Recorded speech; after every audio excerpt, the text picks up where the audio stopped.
राज्यातल्या मातृभाषेवरती जी सक्ती केली जाते त्या सक्तीच्या विरोधामध्ये हे आंदोलन आहे. त्याच्यामुळे ही फूट पडली नाही. या सरकारचा हाच प्रयत्न होता की मराठी माणसाची फूट आपल्याला लाभदायक ठरेल हे त्यांना कळलं किंवा वाटलं होतं, म्हणून मराठी माणसात फूट पाडायची. हे आता जे तुम्हाला सांगितलं तेच.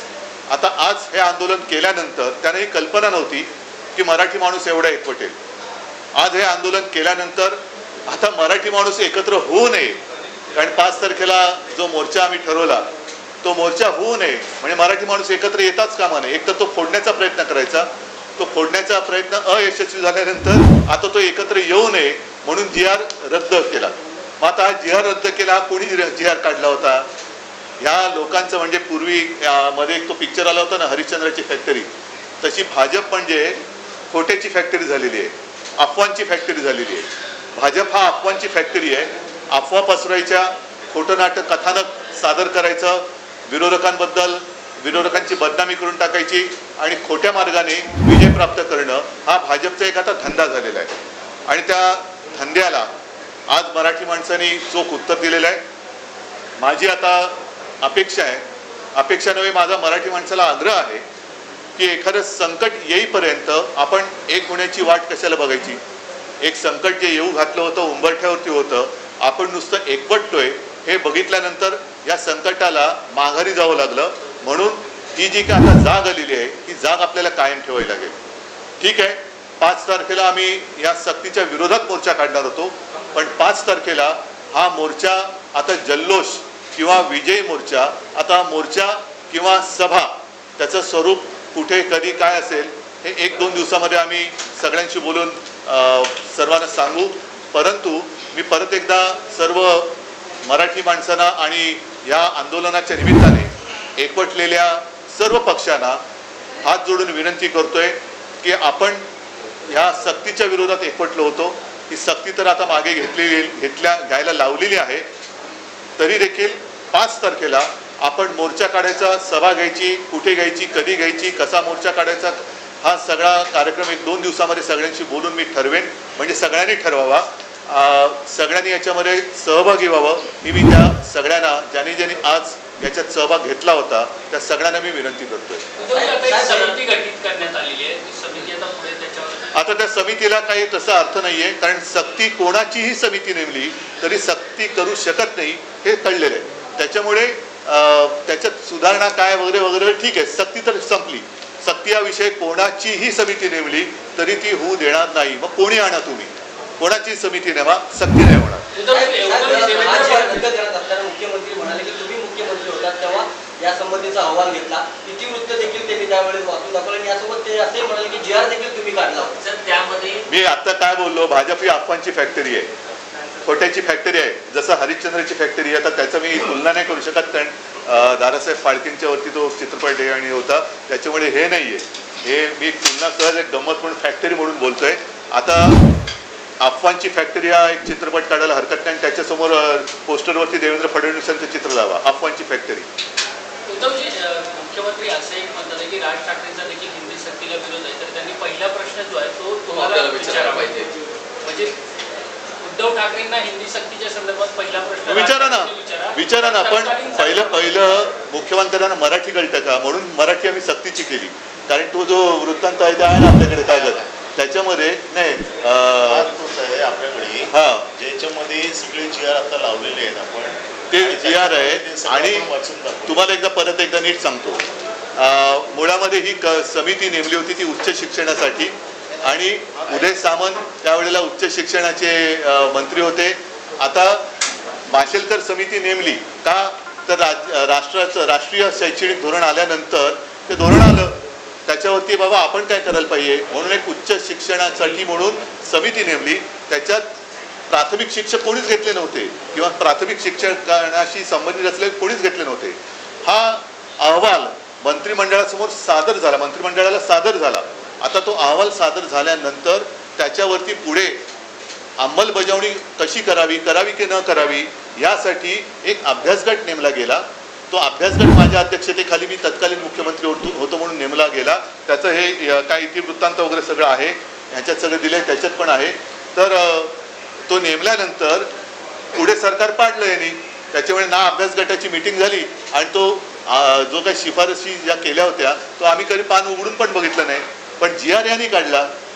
जर का मी GR काढला असता तर 3 वर्ष काय झोपा काढत बसले होते? 3 वर्ष कोणालाच कळलं नाही मी काढलेला GR, आणि मग मीच माझ्या GRची होळी करेन. त्याच्यामुळे मुख्यमंत्र्यांना हेच मला सांगायचे की म्हणून आम्ही मराठी सक्तीची केली. ते मराठीमध्ये लिहिले ते पहिलं नीट वाचायला शिका, समजून घ्या आणि मग आमच्यावरती टीका करा. खोटं कशाला बोलताय? तुमच्याच पक्षाचे उपनेते विजय कदम यांचा देखील याच्यामध्ये समावेश होता. त्यांनी त्यांच्यावरती देखील. बरं, तुम्ही अहवाल वाचलाय? तुमच्यापैकी कोणी अहवाल वाचलाय? मी सुद्धा नाही वाचलेला. मी सुद्धा वाचलेलं नाही, कारण माझ्यासमोर तो आलाच नाही. आता विजय कदम ठीक आहे, आमचा उपनेता, पण तो प्राथमिक शिक्षणाशी संबंधित आहे का? त्याच्यानंतर तो अहवाल सादर केला. जसं तुम्हाला सांगतो की ज्याप्रमाणे श्रीकृष्ण अहवाल सादर केला गेला, तो अहवाल त्याच्यावरती चर्चा करून फेटाळला गेला.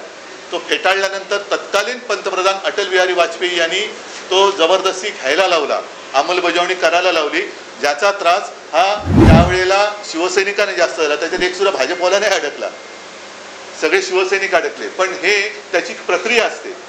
या प्रक्रियेमध्ये एक पहिलं पुन्हा एकदा सांगतो, राष्ट्रीय शैक्षणिक धोरण आलं.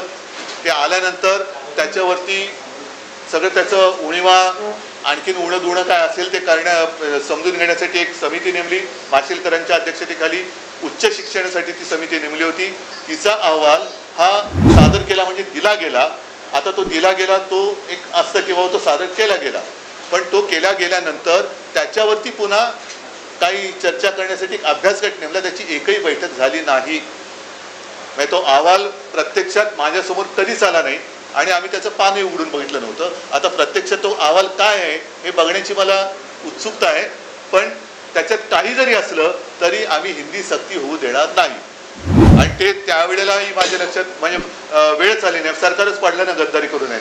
तुम्ही GRची होळी करण्याचा आदेश दिल्यानंतर तुमच्या शिवसेनेच्या कार्यकर्त्यांसोबत राज्यभरात अनेक ठिकाणी असं चित्र पाहायला मिळालं की मनसेचे कार्यकर्ते देखील त्या GRच्या होळीच्या आंदोलनामध्ये सहभागी झाले होते. 5 तारखेचा जर मोर्चा झाला असता तर दोन्ही ठाकरे झाला असतं तर नाही. 5 तारखेला कार्यक्रम होणार, मग तो मोर्चा होईल, सभा होईल, पण मराठी माणसाची एकजूट आता तुटू द्यायची नाही.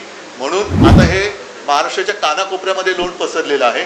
तर मी सर्वांना विनंती करतो की आता ही जाग केवळ संकट आल्यानंतर उठून जागं व्हायचं आणि संकट दूर झाल्यानंतर आपण झोपायचं. आता झोपू नका. एकत्र आलो आहोत, एकत्रच पुढे जाऊ आणि ते एकत्र येऊ नये म्हणून हा GR त्यांनी मागे घेतलाय. शिंदेबरोबर जे मंत्री ते देखील नाराज झाले होते. ते म्हणाले का GR मागे घेतला म्हणून? कारण ते लाचारच आहे, त्यांना त्यांच्या मालकांची गुलामगिरी करावी लागते. हे काय बाळासाहेबांचे विचार सांगतायत? उलट मी अजित पवारांचं कौतुक केलं मगाशी तुम्ही तिकडे विचारल्यानंतर. ते बोलले तरी, पण हे मिंदे कुठे बोलले? मिंदे कुठे बोलले?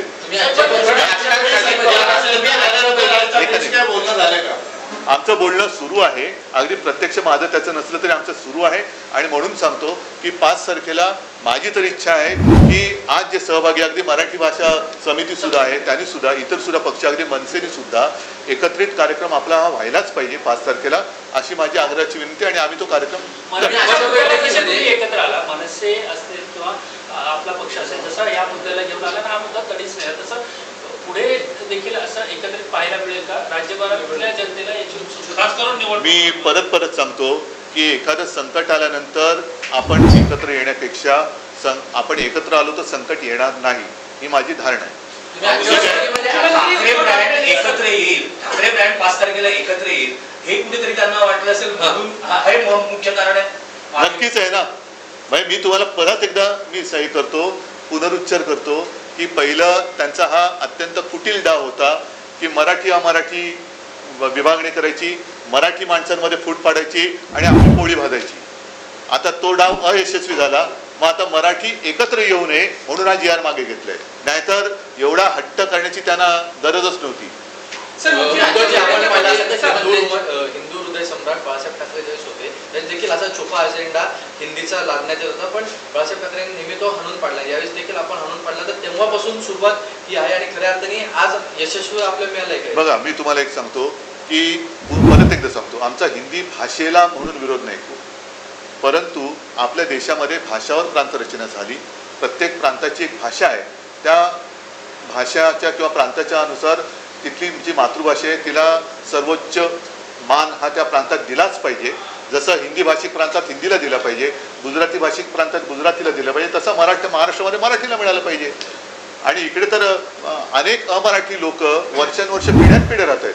मात्र तुम्ही एवढं सगळं करताना मी पहिली प्रेस जेव्हा घेतली होती इकडे त्या समितीबरोबर, तेव्हा मी काय म्हटलं होतं की ह्या मराठी अमराठी जे एक चांगल्या गुण्यागोविंदाने नांदतायत त्याच्यामध्ये मुद्दामून विषाचा खडा हे टाकतायत आणि तो खडा टाकण्याचा प्रयत्न फसल्यानंतर आता मराठी माणूस एकत्र होऊ नये म्हणून हा दुसरा डाव टाकतायत.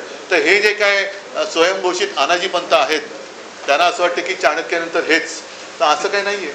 मताचं विभाजन करण्यासाठी जिस तरीके से मुख्यमंत्री दोनों GR हिंदी को साथ ही मैं हिंदी में बोलिया नहीं सर उत्तर दिया बहुत अच्छा है, आप ऐसे नहीं, लेकिन मेरे स्कूल में हिंदी 5वीं कक्षा के बाद थी. हिंदी बहुत अच्छी चलो धन्यवाद. सत्य नहीं है तो ये है कि जब मुख्यमंत्री कह रहे थे सर ने ये भी कहा कि आप हिंदी भाषा के विरोधी हैं. कांग्रेस सुनी होगी तो पहले ये मुझे बताइए कि मुख्यमंत्री मराठी भाषा के विरोधी क्यों है? मुख्यमंत्री मराठी भाषा की विरोधी है, ये मेरा आरोप है. जाओ उनको बताओ. इसके अलावा तो जो समिति नरेंद्र यादव की रखी हुई नहीं, इतनी जोर जबरदस्ती करने की आवश्यकता क्यों?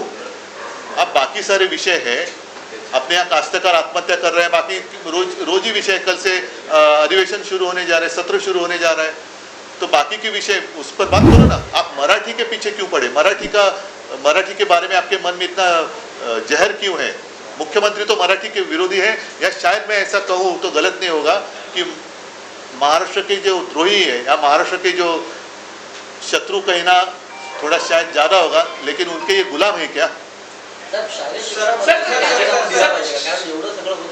शिक्षण मंत्री योग्य भूमिका. शालेय शिक्षण मंत्र्यांना आधी खातं तरी कळलंय का काय आहे? काय खातं आहे त्यांचं? का नुसतं खायचं एवढंच खातं असं वाटतं त्यांना? की जो एकता दिखी है खासकर जिस तरीके से आप हो, राज ठाकरे की मंत्री और बाकी के लोग भी शामिल हुए, क्या ये उसका असर रहा? आप मानते हैं कि सरकार को बैकफुट पे नहीं तो दूसरा क्या हो सकता है? दूसरी बात कौन सी हो सकती है? कल तक तो बोल रहे थे कि नहीं होगा ही होगा. इसलिए मैंने कहा कि पहले उन्होंने एक सबके मन में जहर डालने की कोशिश की. यहाँ कई सालों से बरसों से मराठी गैर मराठी रह रहे, खुशी खुशी रह रहे हैं, उनमें अलगता पैदा करो, अलग अलग हो जाओ, फिर मराठी जो एक है उनका विभाजन करो. अब वो विफल हो गए, इसलिए अब मराठी मानुस इकट्ठा आ रहे, तो नहीं आने के लिए उन्होंने आज का निर्णय लिया. होगा मोर्चा होगा या सभा होगी, लेकिन कार्यक्रम तो जरूर होगा. और मैं सब लोगों को विनती कर रहा हूँ कि जिस तरीके से जैसे आप मोर्चा के लिए इकट्ठा हम आने वाले थे, वैसे ही 5 तारीख को हम सब इकट्ठा आकर विजय मराठी माणूस. की मराठी अजित पवार एकीकडे असे देखील म्हणतात की GR रद्द करण्यात आलेला आहे, त्यामुळे आता मराठी माणसाने एकत्र येऊ नये असं देखील जे आहे ते सांगण्यात आलं. काय म्हणतात? हाच तर त्यांचा डाव आहे. जे मी बोललो ते अधिकृत बोलले. म्हणजे शेवटी माझ्याबरोबर पण ते 2.5 वर्ष होते ना. भाजप 25-30 वर्ष होती. बाकी मिंदे तर आम्हीच त्यांना राजकीय जन्म दिलाय. त्याच्यामुळे सगळ्यांची मन आणि त्यांच्या मनातली काळवेर कळतं मला. ठीक आहे. मिनट्स ऑफ द मीटिंग जो थी रघुनाथ वाशेकर की समिति को जो आपने एक्सेप्ट किया, मैंने अभी पढ़ के दिखाया. एक्सेप्ट किया उसको. नहीं सुनो, एक्सेप्ट करने का मतलब क्या है? मैं आपको ऐसी दे रहा हूँ, कुछ किताब दे रहा हूँ. मैंने मतलब इसका मतलब अर्थ ये नहीं होता है कि आपने ले लिया, लेकर आप बाजू में रख सकते हैं. जब आप पढ़ेंगे और उस किताब में जो कुछ लिखा है उसके ऊपर कुछ आप अमल करेंगे तो मैं कहूँगा कि आपने स्वीकार किया. ये बात सच है कि जब राष्ट्रीय शिक्षा धोरण उसका नीति उसका अहवाल आया था, रिपोर्ट आया था, तो उसके ऊपर विचार विमर्श करने के लिए हमने एक कमेटी का गठन किया था डॉक्टर मशेलकर के अध्यक्षता के अंदर. उन्होंने कुछ उनके ऑब्जर्वेशन वो लिए थे, और वो तो एक तरीका होता है कि कमेटी होती है, वो रिपोर्ट देती है, और उस रिपोर्ट के ऊपर उसके ऊपर अमल करने के लिए बाद में जो मैंने उसमें है ना, अभी पढ़ के दिखाया मैंने मराठी में. इसलिए मैंने कहा कि अब मुख्यमंत्री जी को कहिए पहले मराठी पढ़ना सीखिए, मराठी समझना सीखिए, फिर हिंदी आप जाकर सीखो. मैंने उसके ऊपर मैंने एक अभ्यास गट उसकी स्थापना की थी, लेकिन उसकी कभी मीटिंग हुई नहीं क्योंकि उन्होंने सरकार गिरा दी।